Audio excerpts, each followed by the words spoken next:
It was actually a 1-1 draw, I'm sure, and it was just the under the lights in Champions League night was just something special.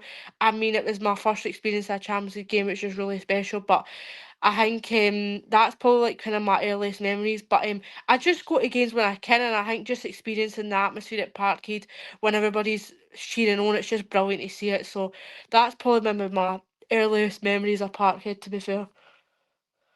Brilliant. Aye, once you go to Parkhead, man, you don't look back at all. What about away games? You ever been at any of them? Never. The only time I've probably been away was like Hampden, where we beat St Johnstone 1-0 in the cup. That's probably it. I've never been away. Nah, Hampden's not the best for away grounds anyway. You're better off. Hopefully down the line you can go to like Pittodrie and Tannadice and stuff like that because they're really, really good atmospheres, Tynecastle and places like that. I think Tynecastle's always a ground that I've wanted to go to. I don't know why. I think it's just got such a nice atmosphere to it, and I think it's probably one of the grounds, even like Easter Road as well. So hopefully one day I'll get to them, even like Fir Park. So aye. I'm sure you will, pal, definitely. But what about, you mentioned quite a lot of good times and stuff like that. Is there any kind of particular moment you remember being heartbroken with Celtic after a defeat or anything like that? COVID season. I mean, Mm. that was probably the worst I've ever seen Celtic, COVID. It was just terrible. I mean, obviously we didn't have the greatest players. There was just obviously when Brendan left, Neil Lennon came in the door. It was just horrible. I mean, we were losing. We were like so many points behind Rangers, and I never seen us lose a trophy in my life. Really, to be fair, I never really seen us lose a title. So it was really, really like I'm not used to this, but it was just awful. Definitely COVID. We had some crap players. It was just wasn't the time, and I think it was probably one of an awful, awful season. That's probably my memory of Celtic being really, really bad. Aye, that was a very, very poor season. But you mentioned earlier on, like you were lucky enough not to see really bad times in that. I was unfortunately old enough to go through the '90s and stuff like that, and that was very, very bad. But COVID season was like the closest to it. You know what I mean? It was, as you say, like you know, it was just terrible all around. The players just weren't. There was too many players at that point. Heidi just weren't interested in being at Celtic. Guys like Mhm. Edouard and um, Ryan Christie and Christopher Iron, guys like that, they all had their eye on England and stuff, which is fair enough. But when you're a Celtic fan and you're sitting watching that, you know what I mean? It was just really, really tough to see. And when you see Rangers flying at that point as well, Rangers took advantage of the fact there was no fans in the stadium. They loved that, you know what I mean? They didn't have the pressure of the fans on their back and stuff. And us, you know, we don't like that. We like, look at this year, for instance, when Green Brigade come back in. We're desperate for them to come back in because Celtic, for whatever reason, we just prefer the fans to be in and cheering us on and stuff like that. And, you know, even I've seen ex-Rangers players talk about this, you know, like uh, guys like Chris Boyd and that. I'm sure Chris Boyd has said it, where if you're at Ibrox and you're not quite doing well in that, you know, the fans will go on their back relatively quickly. And it makes it a tougher place. So I think Rangers took advantage of the fact they didn't have that pressure that season. But you know, when it comes to the '90s and stuff, the early '90s was just an absolute nightmare and stuff like that. But aye, that's just one of the things. You know what I mean? It's like every club will go through these tough times and stuff. But talking about yourself, pal, you know, you've grew up being this big football fan, Celtic fan and stuff. And I seen your wee TikTok earlier on about how you'd always dreamed of doing stuff like that, talking about football and that. So what made you take the plunge into, you know, doing your TikToks and that? Well, basically, it was maybe like I wanted to date for years and years, right? And I was really scared in that. I was like, oh, am I going to get slagged for this? But then I thought, right. So I thought in October, I did message Morgan because I loved watching her videos and that. So I said to her, I was like, I want to start doing football stuff. Just tell me to do it. And ever since then, I've done it and I've been really enjoying it. And the amount of nice people you meet off this app as well. A lot of content creators, it's just really nice and like refreshing to see. And I think that's probably why I just plunged and done it because what other folk done it. And I thought I'd just jump in the bandwagon as well and do it. So I've just loved it and get opportunities to do like podcasts and everything's just been great. I mean, I've always wanted to be like a pundit or whatever, but that's obviously like, that's high up. But other than that, I mean, it's just been great. And I think starting it's probably the best thing that I ever done. Brilliant, it's brilliant to hear that. Like I say to you, I know that you know, we Robbie Collins on TikTok and stuff, we've had him on off the underside. I think he's similar ages to yourself and that. And I'll just say to him, Uh-huh. you know, it's like yous guys are so young, man. It's just yous have got the whole world ahead of yous, and I wish I'd started at your age. Do you know what I mean? Because you've got years and years ahead of you. You're saying you want to be a pundit and that's high up, and that it's possible, though. You know what I mean? Somewhere down the line, there's no doubt in my mind that guys like yourself, Robbie, and people like yourself, and that will definitely get opportunities to go on, and people recognising your street and all that. And it's going to happen. Do you know what I mean? It's because Mhm. you know you do see quite a lot of content creators on TikTok and that, right? But it's still a very, very low percentage of people who do it, because most people are like yourself, who were a wee bit kind of apprehensive to go on and do it and stuff like that. Same with myself. It took me a couple of years as well to pluck up the courage to start TikToks and put content out there. Now I'm just like, you know what, I don't care. I don't care what anybody says. If the people want to slag me off, they want to disagree with me, they Mhm. want to get personal, whatever, just go for it. You know what I mean? I'll just ignore you. Or if it's, but the majority of people, 99% of people are sound, you know what I mean? They'll say, Mhm. listen, I don't agree with that or whatever, but you will get the odd idiot online, you know what I mean? But have you had any grief yet off anybody? Anybody giving you any pelters? Nah, to be fair, I've Mm. never really had anybody. No, really, to be fair. I mean, odd Rangers fans, but that's about it. Other than that, nothing really. Aye. Well, if it does happen, then it probably will, because like I say, there's always idiots out there. Like I say to Robbie, just ignore them. You know what I mean? It's like, Mhm. I know Robbie can get quite affected by it to his own admission and stuff like that. He said it on podcasts and stuff where he can get quite down and stuff like that when people, give him criticism or want to bash him or whatever. But I would just say honestly, just totally ignore these people, because Mhm. these are the people that don't have the guts to do it. You know what I mean? These are the Ah, guys that are exactly. sitting there. These are the men and women sitting at home just going, I wish I was brave enough to bury people. So the next thing they can do is try and bring you down. You know what I mean? So Aye. aye, you just if you ever get anything like that, just block and ignore and move on. But aye, that's Mhm. good that you've had mostly positive stuff. But aye, so how is it you work your content and stuff like that? Do you just come up with ideas and on the spot ideas, or do you just sit and think about stuff? I just go like obviously like I'll post like all the Celtic full time scores and that and stuff, and I just like post like all the predictions for the weekend and that. That's all I really do, to be fair. I just do whatever like all Scottish football stuff, all Celtic stuff and that, all jumped into one. I need to actually start doing more stuff with English football, but other than that, that's what I really do, to be fair. I just do it kind of a mixture of it all and just post it all, to be fair. Is it mostly Celtic content you want to do, or do you enjoy all types of football then? All types of football, to be fair. So you'd like to do like a podcast where it is just kind of all Scottish English football and just discuss everything that's happened? Aye. Because I think the VAR From Accurate podcast, you mostly just discuss Scottish football and that, don't you?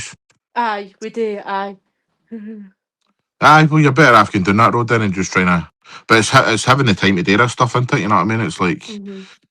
everybody's got busy lives and stuff like that. But aye, what is your plans for the future on that then? I don't really know, to be fair. Like, I just think obviously I'd obviously love to be like a sports journalist. That's kind of been my main goal, a pundit, obviously. But to be fair, I just do it for a bit of fun as well.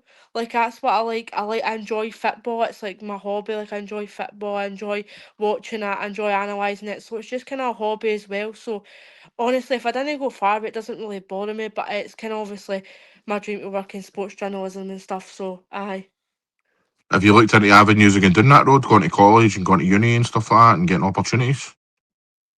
I mean, definitely. I mean, I'm at college now, to be fair, and I think obviously going down the route, I might look at maybe start doing like some day sport media or something, just see what comes up. To be fair, and see what like obviously opportunities are out there for folk and stuff. So, aye. Definitely, because like you see it, like I said earlier, you're still young and stuff. You see loads of young people that are. I watch it on like LinkedIn and stuff like that, and they're working for like PLZ soccer with Peter Martin and stuff like that. And all they've done is just go to college and kind of get the work their way up into that. So there's definitely opportunities out there. And if you continue just to keep doing what you're doing on TikTok and all that, somebody will take a chance and go, this lassie's good. You know what I mean? Let's get her an opportunity. Let's get her along to discuss this or that. So just keep doing that. You know what I mean? That's what you need to do. I don't know exactly. Aye, but aye, Magic. What about the current season though? It's been a. How do we even describe what's happened this season? It's absolutely mental, isn't it? I know. It's been it's been a roller coaster of managers and players and everything. It's just been absolutely crazy this season, to be fair. I mean, we've had a dreadful season. There's no going away for that. I mean, players aren't up to standard of what Celtic need. Obviously, the horrendous appointment of Wilfred Nancy. I mean, obviously, at the time when he first came in the door, all I tried to do was back the guy. It's all I tried to do. New manager coming in. I'm not going to sit here and judge him and say that I know much about the guy. Came in, first game. I did let him off against league leaders, perhaps I did. And then as further went on, I just went, nah, he's no Celtic class. He's not got the style to be a Celtic manager. And I think for me, and a lot of folk have been saying this, if we kept Martin O'Neill and never appointed Wilfred Nancy, we might not be in this position. I think obviously the likes of Hearts and Rangers, have especially Hearts, have took advantage of Wilfred Nancy and took advantage of, like, obviously going up in the table and that. So it's been a whirlwind this season, and it's obviously been horrendous with obviously the transfer market, no spending money, Celtic fans against the board. Everything's just been absolutely mental. I totally agree with you, pal. One thing I will say is though, I mean, loads of people were making that that comment about Martin O'Neill, like if Celtic had stuck with Martin O'Neill and didn't appoint Wilfred Nancy. I can't really say that the appointment of Nancy was wrong, as in, Martin just came in for a few months to kind of help steady the ship and stuff. And let's be honest, the guy's 74 years old and that. I don't think anybody was expecting him to see out the season at Celtic and that. So I think that they tried to make the right decision by appointing a full time, long term manager. Gave Wilfred Nancy a few years contract and says, right, let's come in, win the league and stuff like that. But the problem was they appointed the wrong guy. I don't think it was the timing of the appointment, or I don't think it was you know, I think it was the right thing to do to try and appoint a guy for long term, because Martin's going to leave at the end of the season regardless. No, you know what I mean? So we're going to have to appoint a long term manager at the end of this season anyway. So I don't really want to criticise Celtic for actually going down that road, although loads of people did say that, and I get why people say that, but I will criticise Celtic for the guy they chose. You know what I mean? He was just completely the wrong guy. He was come for the MLS and that. It's just a completely different ball game. And what Wilfred tried to do was come in and change everything up. You know what I mean? And it didn't work. Heidi, I've seen all your TikToks at the time as well, and I know that you agree with that. Mhm. Aye, 100%. I just don't think he was the right guy. I know people come on and say, but what about Postecoglou, right? But Postecoglou had so much more experience than what Wilfred Nancy did. Postecoglou managed Australian national team. Postecoglou probably knew a wee bit more about European football, whereas this Wilfred Nancy only knew about the league. He didn't know much about Scottish football. Obviously, he said he had experience with Carlisle United, but that's not even in Scotland. I mean, it just didn't work, and he wasn't the right guy. And sometimes these things happen on managers get appointed, it just doesn't work, and it's just no right suit for the club. Yep, spot on, pal. Absolutely agree with you there. But do you think Celtic have still got enough right now to make this a successful season? Oh, it is hard. Obviously, we're still in the title race. We're only, what, 3 points behind Hearts. We're only 3 points in it. I mean, there's still obviously 5 games to go. Obviously, a lot of folks saying you have the players in the squad that have won league titles before. They know what it means to obviously win trophies and that. We'll just see what happens. Obviously, the team at the top, they deserve the league, and that's Hearts. I've said it all season, I think Hearts, they deserve the league. I think they've obviously been outstanding all season, way above their weight and what anybody expected them to be. Obviously, Rangers are still in the hunt as well. So all three teams are still in the hunt. We'll just see what happens. But we obviously don't really deserve it. I mean, obviously, Martin O'Neill deserves a trophy for me. But I think we'll just see how the season goes and see how it plans out, to be fair. Watching Celtic over the last few weeks and that, we've been struggling to score goals and create opportunities and that. What do you see in the team right now? What change would you make to try and, make Celtic score more goals basically in the next 5 games? Obviously, up top's been an issue. I think Finchara is just no cutting it for me. I think coming in, obviously, we needed a striker. We were desperate. We're bringing this loan. I think he was from Mönchengladbach in Germany. And I thought, you know what? We'll see how he does. Big Czech striker. He seems, he's just not hit the cut for Celtic. And I think a lot of the players in that squad are just no ability to play for Celtic. And I think that's why we've been struggling. Like, we relied on Nygren too much. And you can't just have Nygren scoring all the time. You need to have maybe your main striker or somebody else. But I just think scoring wise, I think it's up top that's an issue for us. I think we need proper, number 9 like we had like say Kyogo, for example. I mean, Kyogo was scoring all the time, and I think we kind of missed that. I think that's probably what our issue is with like scoring in that this season as well. I don't know how fit he is. I know he's back in training and that, but I'd like to see the boy Callum Osmond get another opportunity because he looked decent when he came into the team, in the semi-final and that and scored his goal. And he looked like a decent prospect, so maybe he's the man to come in and score the goals the next 5 games, hopefully.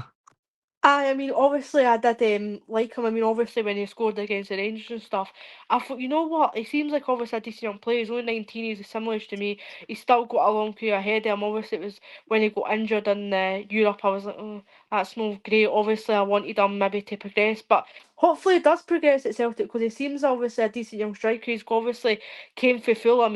Came for the Premier League. He's not came for a, he's came for one of the biggest leagues. He's came for a really good league. So hopefully we can see the best out of him because he does seem like a decent young striker. Definitely, because we were speaking to Graham. I know you know Graham, the Hearts enthusiast of TikTok. Aye. We had him on. We had him on off the underside the other week, and what he was saying was Hearts are in probably the best position because they've got that number 9 in Shankland that can score goals and stuff. Rangers, Chermiti just turns up when he decides to turn up. Well, he scored a couple of goals at the weekend there, but he's a bit hit and miss in that. And Rangers have Ross Nadiri, Celtic. We've got all these strikers, as you mentioned. We've got Ian Acho, we've got Adamu, Svian Chara, Osmond coming back, even Maida can play up there. And none of them, obviously, apart from Osmond, who's been injured, are cutting out of Celtic, as in scoring goals and creating opportunities. Even watching the game the other day, Svian Chara, I totally agree with you. He's just not up to the boy, you know what I mean? He can't score goals, he doesn't know where the back of the net is. So that's just you. The thing is, when you watch Celtic kind of strikers over the past and stuff, every one of them mention how you get loads and loads of opportunities at Celtic, and Svian Chara gets loads of opportunities, but he just can't take them, so it's just not good enough. But Shankland at Hearts, he would have taken all the opportunities that Svian Chara has passed up over the last few weeks, which is pretty worrying. But like I say, I'm hoping Osmond will come in, maybe do that for his. Or Ian Acho, if Ian Acho gets fit as well, I think he can do it, but it's getting him fit is a problem, Heidi. Aye, 100%. I mean, Ian Acho has been a wee bit unlucky with injuries and stuff. And when he came in, I was like, obviously I seen his record at Seville. Obviously he was no bad at Leicester, and obviously Rodgers obviously knew him for Leicester. And it was obviously kind of a bit of a panic signing in summer because the fans were desperate for a striker. Obviously when Ida left, it was just a bit of a panic rushing, scrambling about and to find a cheap, and we found him. And I thought, you know what? Give the guy a chance. He done alright to start with, and then it just injury hasn't helped him. Obviously, I know he did score against Dundee, but for Celtic fans, all they want is a striker that's consistent. As you mentioned, Shankland and Braga, they've been consistent for Hearts. No, Shankland obviously got injured, but before Shankland got injured, they've been consistent, and I think that's what has really, really helped Hearts this season as well, having consistency up top as well. But with us, we don't really have consistency up top this season, and that's what's really worrying. Totally agree. And that is the difference. That is why Hearts are top of the league in that. But what have you made of the stuff that's been happening off the park this season? But obviously, we've mentioned everything that's been happening on it with the managers and the players and stuff. What did you make of the AGM and how the board have behaved this season? Obviously, from the very beginning, where they didn't really back Brendan Rodgers up until now. I mean, you can start off with that statement. I mean, when Dermot Desmond wrote a statement about Brendan Rodgers, I was like, this is madness. Like, obviously, you don't know if it was actually Brendan's fault or it was the board. At the end of the day, I think Brendan never got backed. And I felt quite a bit sorry for Brendan. I know, obviously, Brendan leaving wasn't the greatest. And obviously, I knew he'd done it again. And he told the Celtic fans, I'd be 200% be here when we're in the league at Tannadice. And I think as well, like, Rodgers wasn't getting backed, and if he wasn't getting backed, he's just going to go because the Celtic board aren't giving him what he wants. And I think it's just been a calamity. The Celtic board aren't obviously getting the right players, and they're not spending the money. And obviously sometimes money doesn't buy you quality, but it's just all these random free players we're buying and they just don't work out. And this has been the board's issue for a year or so now. Like they're just buying these players for, like, a lot of these Japanese players are both just haven't worked. Obviously, the likes of a few other players that we've got for European countries haven't just worked. And I think that's been the issue. And I think the board have to obviously this summer get the right manager and obviously get the right players. And we've done that previously under Postecoglou. We got the likes of Kyogo, Maeda, Hatate, Jota, and it all worked. But for this season, in terms of the board, it's just been an absolute shambles. And I think the board, when they spending Celtic fans against them, Green Brigade banned. I mean, it's just been a complete shambles for the board. But I've tried to just kind of turn away and focus on the team and not think much about the board. But I know a lot of Celtic fans, especially in the summer and January, were really, really frustrated in the board. And I do really understand where they're coming from. I mean, I've been one of the biggest critics to the board as well. But when it comes to like the whole Brendan Rodgers thing, I've always said that I blame all of them. I blame Rodgers and I blame the board because if you were to believe everything that's came out, right, which obviously isn't going to be 100% accurate because it's the papers and it's the media, and we know what they're like in Scotland, like they like to exaggerate things and that kind of stuff. But Brendan Rodgers, if this is the scenario, right, what looks like has happened here is the board approached Brendan Rodgers in the summer and they said, "Do you want to discuss a new contract?" And Brendan Rodgers basically said, "No, no, the new. I want to just wait to see what happens, and I'll discuss it with you later on." Celtic board got frustrated with that, took the huff, and went, "Well, we're not going to be backing this manager because he's refusing to sign a contract," which I get, right? In a sense, I do get that, but what they've done is they've sacrificed the club's success and the club's progression because they didn't want to back Brendan Rodgers. For me, Brendan Rodgers didn't want to be at Celtic any longer. I think he decided, I'm not getting backed here. I'm not getting the backing that they probably initially told him. Plus, he thought Saudi's an opportunity. There's no doubt that Saudi were touting him at that point and stuff because that's what happens in football. You know what I mean? These guys are told well in advance opportunities that could come along and stuff. I'll never forgive Brendan Rodgers for what he done at Tynecastle in his last game where he played Dane Murray out of just pure spite, in my opinion. We lost the game when guys like Austin Trusty and other players were on the bench and he decided to go down the Dane Murray road, which was just silly. And, I don't know. I just feel like he tried to sabotage the team that day to prove a point. Like he's done quite many, to be honest, many a time. Don't get me wrong though, Brendan Rodgers has done a lot for Celtic over the years. One is a treble, and all this kind of stuff. He contributed to that anyway.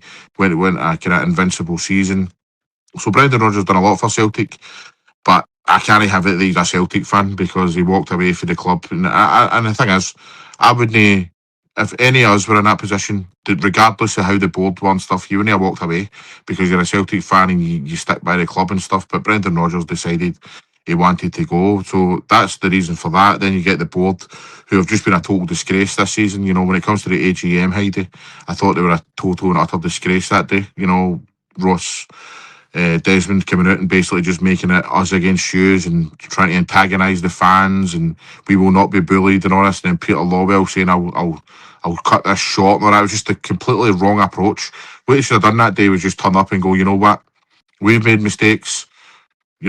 Yous have made mistakes. Everybody's made mistakes. Let's just try and get behind the team here. Let's sort this out. But they try to go against the grain and try and have a wee fight about stuff. So I have been a massive, massive kind of critic of the board and Brendan Rodgers, to be honest. And the only person for this season, when it comes to off the field, that comes out with any kind of flowers this season for me is Martin O'Neill, because he's kept his dignity. He's, every single time that Martin O'Neill, Sean Maloney and Fotheringham and everybody else who's came in, have kept their dignity. They've never really come out and said anything about this stuff. And obviously they're doing the business on the park as well. But when it comes to on the park as well, I've been a big fan of Benjamin Nigren. I know that as you mentioned him earlier, that he's the only one that scores goals in that, but I think he's a wee bit unfairly criticised. What do you think about that? I think yes, obviously, he scores goals and he's probably one of the top goal scorers in the league this season, to be fair. I think a lot of fans criticise him because he's a lot of fans say he's not a very good football player. A lot of fans do say that, and I think maybe he gets the contribution because he scores goals, but he only costs us like 1 odd million or something, and he's no cost us big money, and I think he has contributed very well to Celtic.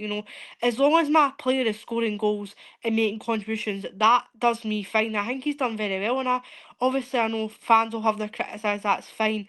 But I have been obviously, I'd had a wee bit of critic at him a wee bit. But at the end of the day, if he's scoring goals, I'm quite happy, to be fair. It doesn't really bother me. But I think he is definitely, for me, been a standout player this season for me. Totally agreed.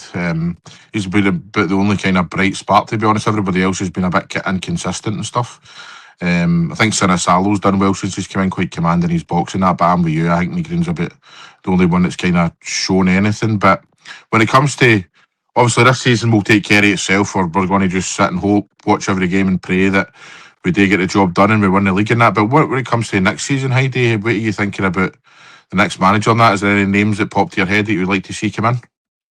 It just depends what the board are thinking and what the board are willing to spend money on a manager. Because as I said, is anybody going to come to Celtic when the atmosphere has been toxic all season? You know what I mean? It's been obviously constant, and I think the manager is going to have a big job in his hands, especially whoever this new manager is going to have a big job in his hands to get new players, recruit new players. He's going to have to get players at the door, his own coaching staff. It's going to be a big job for the new manager, and the new manager is going to have to get backed. Whoever that is, I know obviously Robbie Keane was floating about. Obviously, the Bodo Glimt manager was floating about when obviously Rodgers left, and that's who I wanted because I think he was a brilliant manager. You know what he done for Bodo Glimt was outstanding. You know, obviously they got knocked out by Sporting in the Champions League, but I think he's done a fantastic job there. And obviously there was obviously the Motherwell manager's name was floating about, and obviously Roberto Martinez was floating about because obviously no Sean Money, but I think it just depends who we're going to go for, and it just depends who's going to be the right fit for Celtic. But we'll just see what happens. But obviously, it could be for somebody we've never heard of, and maybe that doesn't work. So we'll just see what happens in terms of manager situation. But the board have to get their shin right. They can't get their shin wrong like what they did with Wilfred Nancy. Definitely. I seen you talking to Scott Bradley about that on your episode the other day. Actually, if anybody's looking for something to watch, go and get that. It was a very good interview with Heidi and Scott on that podcast the other day. But I mean, I agree with you. I think that it could be somebody totally we've not heard of. The heavy person linked with it just now is Robbie Keane. Don't know if he's the man to do that job. I know he's doing a decent enough job at Ferris Varos. I don't personally rate Roberto Martinez as high as other people do. I don't really know why he's as in high regard as he is, to be honest. I know that he won the Nations League with Portugal and that, but I think he failed at Belgium, to be honest. They had a very, very good squad together, you know what I mean? They had the Hazards and they had Lukaku, the De Bruyne and all these kind of guys, and yet they still didn't win anything or even get to a final, which I thought was a wee bit of disaster. I know he won the FA Cup with Wigan, which is decent, you know what I mean? That's a good achievement and stuff, but he didn't really do particularly well at Everton. I know Everton fans don't rate him very highly, and he's at Portugal now. So, you know, obviously he's got something in his locker that he's a decent enough coach in that, but I'm not sure that I would want Roberto Martinez to come into Celtic. Person I'm looking for is I'm convinced now by the Motherwell manager. I think Askew's done enough at Motherwell to merit a wee gig at Celtic because you know, he's made guys like Elliot Watt and Elijah Just and Mashuane and, you know, Slattery and all these guys. Look, he's made them really perform at a high level this season. Even guys like Stephen O'Donnell and McGinn and stuff who were, you know, journeymen now at this point, and people kind of make a joke about Stephen O'Donnell and stuff like that. He's that type of player. But to me, he's turned these guys into really, really good footballers. And if he can do that at Celtic, that's exactly what we need. Because I agree with you. I've been shouting for a long time for Knutson at Bodo Glimt, but that's just not going to happen. I don't think he's leaving that club for some whatever reason. You know, I know it's financial or whatever, but I think Askew's done enough to merit the job. I mean, you ever watch Motherwell this season? They've been fantastic, would you think? I mean, Motherwell have been fantastic all season. It's no take away from them. I mean, look at the players like Elliot Watt, Elijah Just, Masonisi. I mean, they have been outstanding for Motherwell, and I think I've seen a stat about them that they've had like the most like they've got the best clean sheets up with like Arsenal and that and Real Madrid, which is madness, absolute madness to think that. And I think he does deserve a big job. Like I think he's a very good manager. Like when he came into Motherwell, like nobody really had any expectations for him. To be fair, obviously I know he was assistant. I think at Copenhagen or something, so he definitely did have something in his locker. And obviously, somebody we never heard, they folk will criticise him, but I think he has done a fantastic job at Motherwell. I know they have slipped a wee bit, and obviously they have dropped a few points, but other than that, obviously, if he does come to Celtic, I will 100% back him. There's no getting away from it, and I think he does maybe obviously deserve a punt at a big job. Obviously, the likes of Stephen Robson, I mean, obviously, he done really well at St Mirren, and obviously got them 3 top 6s and obviously won them a cup. And obviously, like, he's at Aberdeen having a punt at a big job. Obviously, the start hasn't gone very well for him, but we'll just see how it goes from there. But I think definitely, I mean, there's a name that has been floating about, and if he does come to Celtic, I'll 100% back him. Me too. And what about like if the Celtic went down the road of, because as we spoke about earlier, we Celtic board are pretty unpredictable and we don't know what they're going to do. But would you be happy to go down the road of a, you know, a Scott Brown type of thing because he's a big Celtic fan and a big Celtic legend and stuff, or you know, guys like that, guys who are legends at the club. You know, I remember over the years, even Henrik Larsson's been touted with Celtic and that. But for me, I mean, you've got to merit the Celtic job, and no disrespect to Scott Brown, but he's just kind of parted ways with Ayr United, and I'd like to see guys like him in a like a coaching role, maybe involved in the club, and you know, as an assistant manager or a coach or whatever. But to give somebody like Scott Brown the hot seat right now would be a wee bit of a disaster for me. Aye, 100%. I mean, I love Scott Brown. Like, Scott Brown's a Celtic legend. Like, no getting away from it. And obviously, getting sacked by Ayr and stuff, I just don't think managing Celtic would be right for him. But I'd be happy enough to have him as a coach or whatever, something else, even whatever he does. You know, I'd be happy I'm having him involved in the club. But I just, in terms of manager, I just don't think manager suits him. I just think he's done his obviously first job was at Fleetwood, didn't do the greatest, and obviously went to United and started off alright. You know, done no bad, then it just kind of fell down kind of end of the season from it here, and obviously got sacked or he left or whatever. But definitely for me, can be a coach or a assistant staff or whatever. That's no obviously problem because he's a legend of the club. I'd happy have him at Celtic, but as a manager, nah. Definitely, definitely. So, last question before we wrap up, Paul. Thanks very much for coming on. Really appreciate your time, Heidi. It's been a class talking to you. Who's going to win the league? Oh, it's a hard question. It's a really hard question. You know what? I'm just gonna say it. I think Hearts will do it. I think Hearts will do it. Right, okay. Aye. Fair enough, fair enough. I Aye. think that, I don't know, man. I just hope it's not that other mob. If it's that other mob, then that'll be a real disaster. But anyway, let's just hope that Celtic kind of pull it out of the bag and Martin O'Neill, you know, drives us to our league title, pal. But like I say, Heidi, thanks very much for coming on, guys. Go and check You're out VAR welcome. From Accurate podcast. I'll link it below. I'll go and check out Heidi's TikToks as well. I'll link all that stuff below, so you can go and check out her stuff. She's doing some brilliant work. So anybody, thanks very much for everybody for watching. And Heidi, all the best, pal. Take care. You too, thank you.